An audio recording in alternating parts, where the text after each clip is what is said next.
نحمده ونصلي على رسوله الكريم اما بعد فاعوذ بالله من الشیطان الرجیم بسم اللہ الرحمن الرحیم۔ آج ہمارے فرض علوم کورس کا سبق نمبر 18 ہے، پیج نمبر 182۔ میلاد شریف کا بیان شروع ہوگا۔ سوال: کیا میلاد شریف منانا قرآن و حدیث سے ثابت ہے؟ جی ہاں، ثابت ہے۔ امام اہل سنت اعلیٰ حضرت امام احمد رضا خان رحمۃ اللہ تعالی علیہ فرماتے ہیں کہ آپ کی خوبیوں کے بیان و اظہار کا نص قطعی سے ہمیں حکم ہوا، اور کار خیر میں جس قدر مسلمان کثرت سے شامل ہوں، کار خیر کا مطلب ہے کہ اچھا کام، جس قدر جو ہے کثرت سے شامل ہوں اسی قدر زائد خوبی اور رحمت کا باعث ہے۔ اسی مجمع میں ولادت حضور اقدس صلی اللہ تعالیٰ علیہ وآلہ وسلم کے ذکر کرنے کا نام مجلس و میلاد شریف ہے۔ مقصد یہ ہے کہ جب محفل لگتی ہے تو اس میں نبی علیہ الصلوۃ والسلام کی نعت شریف پڑھی جاتی ہے، سرکار کی ولادت کا ذکر ہوتا ہے، شان بیان کیا جاتا ہے، قرآن و حدیث سے نبی علیہ الصلوۃ والسلام کی شان بیان کی جاتی ہے۔ تو جو کچھ بیان کیا جاتا ہے اسی چیز کا نام میلاد شریف رکھ دیا گیا کہ محفل میلاد ہے، اور اس میں کوئی غلط بات یعنی کہ ایسی بات جسے شریعت نے منع کیا ہو ایسا معاملہ تو ہوتا نہیں ہے۔ ہاں اگر کوئی ایسی چیز ہو تو ظاہر ہے پھر وہ غلط ہوگا۔ جو چیز غلط ہے وہ تو ویسے بھی غلط ہے، چاہے محفل میں کریں چاہے محفل سے بعد میں کریں، جو چیز غلط ہے وہ تو ویسے ہی غلط ہے۔ ایک اور مقام پر فرماتے ہیں میلاد مبارک و قیام کے آج کل منکر وہابیاں ہیں، جو منکر ہیں وہ وہابیاں ہیں، اور وہابیہ گمراہ بی دین۔ میلاد شریف قرآن عظیم کی متعدد آیات کریمہ اور حدیث سے صحیح سے ثابت ہے۔ حشر تک ڈالیں گے ہم پیدائش مولا کی دھوم۔ مولا سے یہاں مراد ہے نبی علیہ الصلوۃ والسلام۔ مولا کا مطلب ہے آقا، پیدائش مولا یعنی آقا کی پیدائش کی دھوم۔ حشر تک ڈالیں گے ہم پیدائش مولا کی دھوم، یعنی قیامت تک ہم یہ چرچا کرتے رہیں گے۔ مثل فارس نجد کے قلعے گراتے جائیں گے۔ سبحان اللہ۔ جس طرح وہ جب نبی علیہ الصلوۃ والسلام کی ولادت ہوئی تھی، وہ آپ نے پڑھا ہوگا سیرت کی کتابوں میں کہ کسریٰ کے محل کے کنگرے گرے، تو اس طرح جو ہے یہ یہاں بیان کیا جا رہا ہے کہ مثل فارس نجد کے، کہ جس طرح وہاں وہ گرے تھے وہ تو ہیبت سے تھر تھرات کر گر گئے تھے، تو ہم جو ہے ان پر جب نبی علیہ الصلوۃ والسلام کا میلاد شریف کریں گے، ان پر جو دبدبہ طاری ہوگا ان پر بھی ظاہر ہے وہی کیفیت طاری ہو جائے گی، سکتے میں آ جاتے ہیں یہ لوگ، تو اس طرح ان کے قلعے گراتے جائیں گے۔ میلاد شریف منانے پر کیا دلائل ہے؟ میلاد شریف منانے پر چند دلائل درجیل ہے۔ اللہ تعالیٰ نے اپنی نعمتوں کے بیان و اظہار کا حکم دیا ہے۔ اللہ تعالیٰ ارشاد فرماتا ہے وَأَمَّا بِنِعْمَةِ رَبِّكَ فَحَدِّثْ، اور اپنے رب کی نعمتوں کا خوب چرچا کرو۔ اور اگلی جو آیت مبارکہ ہے پارہ نمبر 6 سورہ مائدہ کی یہ آیت نمبر 7 ہے، تمہارے رب کی تم پر جو نعمت ہے اسے یاد کرو۔ سرور کائنات یقیناً اللہ تعالیٰ کی نعمت ہے۔ صحیح بخاری شریف میں بھی یہ ہے محمد النعمہ، محمد صلی اللہ تعالیٰ علیہ وسلم جو ہے یہ نعمت ہے۔ سبحان اللہ، سرکار نعمت ہے، اور سرکار سے بڑی اور نعمت کیا ہوگی؟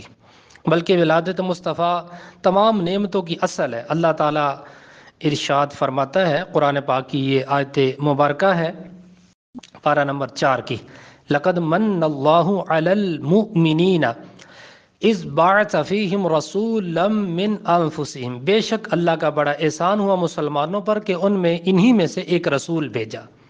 اسی طرح اللہ تعالیٰ نے اپنے فضل و رحمت پر خوشی منانے کا حکم دیا ہے۔ اللہ تعالیٰ ارشاد فرماتا ہے، اے محبوب فرما دیجئے کہ اللہ کے فضل اور اس کی رحمت کے ملنے پر چاہیے کہ لوگ خوشی کریں، اور نبی کریم صلی اللہ تعالی وسلم یقیناً اللہ تعالیٰ کی رحمت ہے۔ اللہ تعالیٰ خود ارشاد فرماتا ہے اور ہم نے تمہیں نہ بھیجا مگر رحمت سارے جہاں والوں کے لیے۔ کتنی یہ مشہور و معروف آیت مبارکہ ہے کہ نبی علیہ الصلوۃ والسلام سارے عالمین کے لیے رحمت ہیں۔ وما ارسلناک الا رحمۃ للعالمین۔ عالمین یہ عالم کی جمع ہے، عالم جہان کو کہتے ہیں، عالمین سارے عالم، آپ سارے عالمین کی رحمت ہے، سارے عالم کی رحمت ہے۔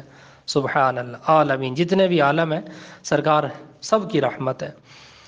اور آپ صلی اللہ تعالیٰ علیہ وآلہ وسلم کی آمد اللہ تعالیٰ کا بہت بڑا فضل ہے۔ سورہ احزاب میں اللہ تعالیٰ حضور اقدس کی صفات مبارکہ کا جو ہے بیان بڑے پیارے انداز میں کیا ہے۔ صفات مبارکہ شاہد، شاہد کا مطلب ہوتا ہے گواہ، مبشر یعنی خوشخبری دینے والا، نذیر ڈر سنانے والا، داعی دعوت دینے والا، باذن اللہ اللہ تعالیٰ کی طرف، اور سراج منیرہ، سبحان اللہ، سراجا منیرہ، یہ کتنا حضور علیہ الصلوۃ والسلام کا مرتبہ اور مقام ہے۔ سراج منیرہ بیان کر کے اللہ تعالیٰ نے خود ارشاد فرما دیا، وبشر المؤمنین بان لهم من اللہ فضلا کبیرا، کہ ایمان والوں کو خوشخبری دو کو ان کے لیے اللہ کا بڑا فضل ہے۔ معلوم ہوا حضور جانے رحمت عالم صلی اللہ تعالی وسلم، اللہ تعالیٰ کی رحمت اور اس کا فضل ہے، اور فضل و رحمت ملنے پر خوشی کرنے کا حکم اللہ تعالیٰ نے خود دیا ہے، جیسا کہ حضرت عائشہ صدیقہ رضی اللہ تعالیٰ عنہ فرماتی ہیں کہ میرے سامنے رسول اللہ اور حضرت ابو بکر رضی اللہ تعالیٰ عنہ نے اپنے میلاد کا ذکر کیا۔ سبحان اللہ، تذاکر رسول اللہ صلی اللہ علیہ وسلم و ابو بکر میلادہما عندی۔ سبحان اللہ، عندی کا مطلب ہوتا ہے میرے پاس، میرے سامنے۔ سبحان اللہ، تو میرے پاس بھی اس کا ترجمہ کر سکتے ہیں کہ رسول اللہ اور ابو بکر صدیق نے میرے پاس اپنے میلاد کا ذکر کیا یا میرے سامنے ذکر کیا، دونوں طرح سے یہ ٹھیک ہے۔ دوسری دلیل، اور یہ مسلم شریف کی روایت ہے، یہ اکثر محدثین نے اس کو بیان کیا اور ہمارے علماء بھی دلیل کے طور پر اس کو پیش کرتے ہیں۔ رحمت عالم صلی اللہ تعالی وسلم ہر پیر شریف کو روزہ رکھا کرتے تھے۔ حضرت قتادہ رضی اللہ تعالیٰ عنہ نے اس روزے کے بارے میں سوال کیا، اور یہ بھی یاد رکھیں کہ یہ جو پیر شریف ہے، پیر شریف کا دن، پیر شریف کے دن روزہ رکھنا یہ نبی علیہ الصلوۃ والسلام کی سنت کریمہ ہے۔ اگر کوئی ہر پیر کو سرکار کی سنت سمجھ کر روزہ رکھے تو روزے کا بھی ثواب ملے گا اور سرکار کی سنت پر عمل کرنے کا بھی ثواب ملے گا۔ تو جواباً سرکار نے کیا ارشاد فرمایا کہ یہ دن میری ولادت کا دن ہے، اسی دن میں مبعوث کیا گیا۔ مبعوث کا مطلب ہوتا ہے بھیجا جانا، کہ اسی دن میری ولادت ہوئی اور اسی دن مجھ پر قرآن نازل کیا گیا۔ اس دن سے مراد ہے پیر شریف کا دن، کہ جو پیر والا دن ہے، نبی کریم علیہ الصلوۃ والسلام پیر والے دن اس دنیا میں تشریف لائے، اور پیر والے دن قرآن پاک کا نزول بھی ہوا۔ سبحان اللہ، یہ سرکار کی آمد کا دن ہے، پیر شریف کا دن، اسی لیے ہم اس کو پیر شریف کہتے ہیں ادب سے، احتراماً۔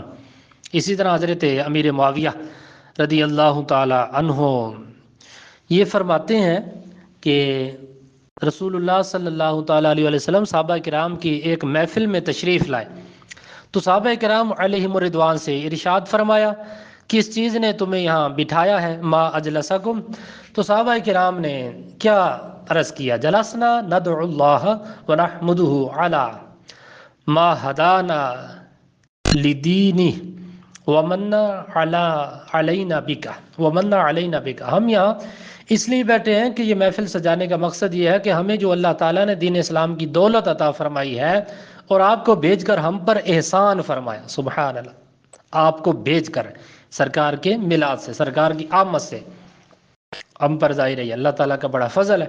آپ کو بھیج پر یعنی آپ کو ہمارے پاس بھیج کر سرکار کی آمد کے ذریعے ہم پر بڑا احسان فرمایا، اور اس پر اس کا ذکر کریں اور اس کا شکریہ ادا کریں، یعنی اللہ تعالیٰ کا، کہ سرکار نے ہمیں جو ہے جو کچھ سکھایا وہ تو ایک الگ چیز ہے نا، سرکار کی آمد ہی ہمارے لیے اللہ تعالیٰ کی بہت بڑی نعمت۔ اب سرکار نے دین اسلام کے بارے میں جو کچھ بتایا صحابہ کرام علیہم الرضوان کو، اور ان کے ذریعے ہم تک پہنچا۔ سبحان اللہ۔ اچھا، جب صحابہ نے یہ جواب دے دیا سبحان اللہ، تو پھر سرکار نے سوال پوچھا کہ اللہ کی قسم صرف تم اسی لیے بیٹھے ہو؟ عرض کی اللہ کی قسم ہم صرف اسی لیے بیٹھے ہیں کہ دین اسلام کی دولت اور آپ کی آمد کی نعمت عظمیٰ پر اللہ تعالیٰ کا شکریہ ادا کرے۔ اللہ اکبر، سبحان اللہ۔ پھر کیا ہوا؟ تو اے میرے صحابہ، میں نے تم سے قسم اس لیے نہیں لی، یعنی سرکار نے فرمایا کہ میں نے تم سے قسم اس لیے نہیں لی کہ مجھے تم پر شک ہے، بلکہ معاملہ یہ ہے کہ میرے پاس جبریل علیہ السلام آئے اور مجھے خبر دی کہ تمہارے اس عمل پر اللہ تعالیٰ فرشتوں پر فخر فرما رہا ہے۔ سبحان اللہ، یعنی یہ جو صحابہ کرام نے محفل سجائی، تو اس کو دوسرے لفظوں میں ہم محفل میلاد ہی تو کہتے ہیں۔ اور محفل میلاد کیا ہے؟ سرکار کی آمد کا ذکر، اللہ تعالیٰ کا شکریہ ادا کرنا، اور میلاد کیا؟ یہی تو میلاد ہے۔ سبحان اللہ، کیا بات ہے صحابہ کرام علیہم الرضوان کی۔ اسی طرح امام ابن جوزی، یہ بہت بڑے محدث ہیں، ان کو محدث ابن جوزی بھی کہتے ہیں۔ امام ابن جوزی رحمۃ اللہ تعالیٰ نے، ان کا متوفہ ہے 597 ہجری۔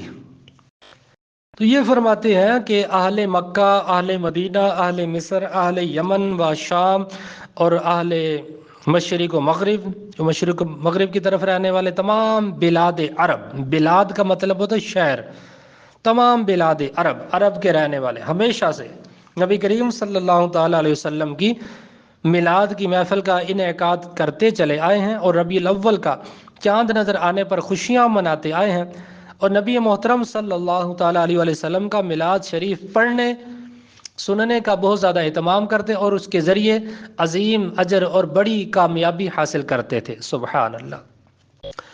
آگے جو بیان ہے وہ نبی علیہ الصلوۃ والسلام کے والدین کے حوالے سے ہے، کیونکہ یہ کچھ لوگ ہیں ایسے کہ جو سرکار کے والدین کو معاذ اللہ کافر سمجھتے ہیں۔ یہ وہابی قسم کے جو لوگ ہیں معاذ اللہ، یہ بڑی بکواس کرتے ہیں نبی علیہ الصلوۃ والسلام کے والدین کے بارے میں۔ یہ کہتے ہیں کہ وہ مسلمان نہیں تھے، کافر سمجھتے ہیں۔ تو اس حوالے سے بھی بہت زیادہ دلائل، بلکہ پوری کتابیں موجود ہیں۔ ٹائم ملے آپ کو، بلکہ ٹائم نکال کر آپ مطالعہ کریں، پڑھیں کہ کیا عقیدہ ہمیں رکھنا چاہیے نبی علیہ الصلوۃ والسلام کے والدین کے بارے میں۔ ایمان ابو وین، کیا سرور کائنات فخر موجودات رسول خدا محمد مصطفیٰ صلی اللہ تعالیٰ علیہ وسلم کے ماں باپ مومن تھے؟ جی ہاں، آپ کے والدین مومن تھے، بلکہ حضرت آدم علی نبینا و علیہ الصلوۃ والسلام سے لے کر آپ کے والدین تک سارے آباء و امہات ہر زمانے اور ہر طبقہ میں صاحب ایمان تھے۔ ان میں سے کوئی بھی مشرک نہیں تھا، کوئی بھی شرک نہیں کرتا تھا۔ حضور سراپا نور صلی اللہ تعالیٰ علیہ وسلم کے والدین کے ایمان پر قرآن و حدیث سے دلائل ارشاد فرما دے۔ قرآن و حدیث میں، قرآن و سنت میں سرور کائنات کے والدین کے مومن ہونے پر متعدد دلائل موجود ہیں، جن میں سے بعض درج ذیل ہے۔ یہ یہاں پر ایک آیت مبارکہ کوڈ کی گئی ہے، پارہ نمبر 2 سورہ بقرہ کی آیت نمبر 221۔ اس میں یہ بیان کیا گیا کہ بے شک مسلمان غلام سے بہتر ہے مشرک سے۔ اللہ تعالیٰ کا یہ ارشاد یہاں نقل کیا گیا ہے قرآن پاک کی آیت مبارکہ سورہ بقرہ کی، وَلَعَبْدٌ مُؤْمِنٌ خَيْرٌ مِّن مُشْرِك۔ اس کا ترجمہ یہ ہے کہ بے شک مسلمان غلام بہتر ہے مشرک سے۔ مسلمان کا جو غلام وہ مشرک سے بہتر ہے۔ اور نبی علیہ الصلوۃ والسلام خود ارشاد فرماتے ہیں، میں قرن و طبقہ میں تمام قرون بنی آدم کے بہتر سے بہتر بھیجا گیا، آدم کے بہتر سے بہتر بھیجے گئے، یہاں تک کہ اس قرن میں ہوا جس میں سے میں پیدا ہوا۔ قرن و طبقہ، اس سے مراد زمانہ ہے۔ اس طرح کہتے ہیں نا کہ قرون اولا، کہ وہ بہترین زمانہ، تو اس سے مراد یہ جو لفظ ہے نا، ترجمے کا پہلا لفظ ہے کہ ہر قرن و طبقہ میں، یعنی زمانے میں، طبقے میں نبی علیہ الصلوۃ والسلام بہتر سے بہتر رہے ہیں۔ سبحان اللہ، صحابہ کا زمانہ کتنا مقدس زمانہ تھا۔ اسی طرح امیر المؤمنین مولا المسلمین سیدنا علی المرتضیٰ کرم اللہ تعالی وجہ الکریم کی حدیث صحیح میں یہ موجود ہے کہ روئے زمین پر ہر زمانے میں کم سے کم 7 مسلمان ضرور رہے، ایسا نہ ہوتا تو زمین و اہل زمین سب ہلاک ہو جاتے۔ اور حضرت عالم القرآن یعنی قرآن پاک کے عالم، حبر الامہ، حبر الامہ کا مطلب ہے کہ امت کے بڑے عالم، سبحان اللہ، ان کو امت کا بہت بڑا عالم کہا گیا۔ حبر کا مطلب یہ بہترین ماہر ترین عالم بھی ہوتا ہے۔ حبر الامہ، امت کے ماہر ترین بڑے عالم سیدنا عبداللہ ابن عباس۔ یہ جو عبداللہ ابن عباس ہیں، یہ نبی علیہ الصلوۃ والسلام کی کزن ہیں۔ حضرت عباس جو ہے سرکار کے چچا ہیں، اور عبداللہ یہ نبی علیہ الصلوۃ والسلام کے چچا کے بیٹے ہیں، یعنی حضرت عباس کے بیٹے۔ تو عبداللہ بن عباس یہ بہت بڑے عالم تھے رضی اللہ تعالی عنہما۔ کی حدیث میں یہ ہے کہ نوح علیہ الصلوۃ والسلام کے بعد زمین کبھی 7 بندگان خدا سے خالی نہ ہوئی، جن کی وجہ سے اللہ تعالیٰ اہل زمین سے عذاب دفع فرماتا ہے، سبحان اللہ۔ جب صحیح حدیثوں سے ثابت کہ ہر کروڑوں طبقہ میں روئے زمین پر کم از کم 7 مسلمان بندگان مقبول ضرور ہیں، اور خود صحیح بخاری کی حدیث سے ثابت ہے کہ حضور اقدس صلی اللہ تعالیٰ علیہ وسلم جن سے پیدا ہوئے وہ لوگ ہر زمانے میں، ہر قرن میں خیار قرن سے تھے۔ اور آیت قرآنی ناطق کے کوئی کافر اگرچہ کیسا ہی شریف القوم جو ہے بالا نسب ہو، کسی غلام سے بھی خیر و بہتر نہیں ہو سکتا۔ تو واجب ہوا کہ مصطفیٰ کریم صلی اللہ تعالی علیہ وسلم کے آباء و امہات ہر قرن و طبقہ میں انہی بندگان صالح و مقبول سے ہوں، ورنہ معاذ اللہ صحیح بخاری میں ارشاد مصطفیٰ و قرآن عظیم میں ارشاد حق جل و علا کے خلاف ہوگا۔ اور یہ جو آیت مبارکہ آگے لکھی گئی ہے سورہ توبہ ہے، آیت نمبر ہے 28، پارہ نمبر 10۔ کافر تو ناپاک ہی ہیں، انما المشرکون نجس، کافر تو مشرک ہی ہیں، ظاہر ہے ناپاک ہے، کافر تو ناپاک ہی ہیں۔ یہ جو مشرک قسم کے لوگ ناپاک ہی ہیں، ظاہر ہے ان کا کیا واسطہ پاکی سے۔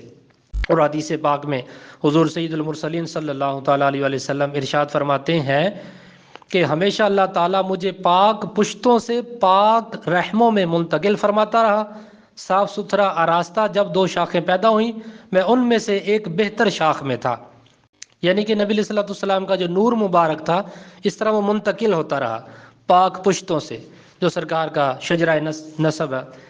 تو اس طرح وہ نبی علیہ الصلوۃ والسلام پاک پشتوں سے پاک رحموں کی طرف منتقل ہوتے رہے۔ اسی طرح ایک اور حدیث پاک میں ہے، سرکار فرماتے ہیں کہ میں ہمیشہ پاک مردوں کی پشتوں سے پاک بیبیوں کے پیٹوں میں منتقل ہوتا رہا۔ دوسری حدیث میں ہے، فرماتے ہیں کہ ہمیشہ اللہ عز و جل مجھے کرم والی پشتوں اور طہارت والے شکموں میں نقل فرماتا رہا۔ طہارت والے شکموں یعنی پاکیزہ، طہارت پاکی والے، شکم پیٹ یعنی پیٹوں میں منتقل فرماتا رہا۔ اس سے مراد نور مبارک ہے، نبی علیہ الصلوۃ والسلام کا نور مبارک وہ منتقل ہوتا رہا، یہاں تک کہ مجھے میرے باپ سے پیدا کیا گیا، یعنی حضرت آمینہ اور حضرت عبداللہ سے۔ تو ضرور ہے کہ حضور صلی اللہ تعالی وسلم کے آبائے کرام طاہرین و امہات کرام طاہرات سب اہل ایمان و توحیدوں کے نص قرآن عظیم کسی کافر و کافرہ کے لیے کرم و طہارت سے حصہ نہیں ہے۔ اللہ تعالیٰ ارشاد فرماتا ہے وَتَوَكَّلْ عَلَى الْعَزِيزِ الرَّحِيمِ الَّذِي يَرَاكَ حِينَ تَقُومُ وَتَقَلُّبَكَ فِي السَّاجِدِينَ۔ بھروسہ جو ہے سرکرد زبردست مہربان پر جو تھے دیکھتا ہے جب تو کھڑا ہوا اور تیرا کروٹیں بدلنا سجدہ کرنے والیوں میں۔ ساجدین، ساجد کہتے ہیں سجدہ کرنے والے کو، تو ساجدین یہ سجدے کی جمع ہو گیا، ساجدین سجدہ کرنے والوں، یا یوں کہہ لیں کہ سجدہ کرنے والیوں میں۔ اب یہاں چونکہ مذکر کا یہ صیغہ ہے، جمع مذکر ساجدین، تو اس لیے ترجمہ یہ یوں ہی بنے گا سجدہ کرنے والوں میں۔ امام رازی رحمۃ اللہ تعالی علیہ اس آیت کا یہ معنی بیان کرتے ہیں کہ حضور صلی اللہ تعالی علیہ وسلم کا نور پاک ساجدوں سے ساجدوں کی طرف منتقل ہوتا رہا۔ تو اس آیت پر جو ہے آپ دیکھ سکتے ہیں کہ اس آیت پر یہ دلیل ہے کہ سب آباء کرام مسلمان تھے۔ سبحان اللہ، نبی علیہ الصلوۃ والسلام کے سب آباء کرام مسلمان تھے۔ امام سیوطی یعنی امام جلال الدین سیوطی یہاں مراد ہے، اور امام ابن حجر و علامہ زرقانی وغیرہ ہم اکابر نے اس کی تقریر و تائید و تاکید و تشیید فرمائی ہے ہر حوالے سے کہ نبی علیہ الصلوۃ والسلام کے والدین جو ہیں یہ ایمان دار تھے، ایمان والے تھے، ان کا ایمان لانا ثابت ہے، بعد میں یہ ایمان لائے تھے۔ یہ پورا ایک واقعہ ہے۔ اللہ تعالی ہمیں عمل کرنے کی توفیق عطا فرمائے۔ وما علینا الا البلاغ المبین۔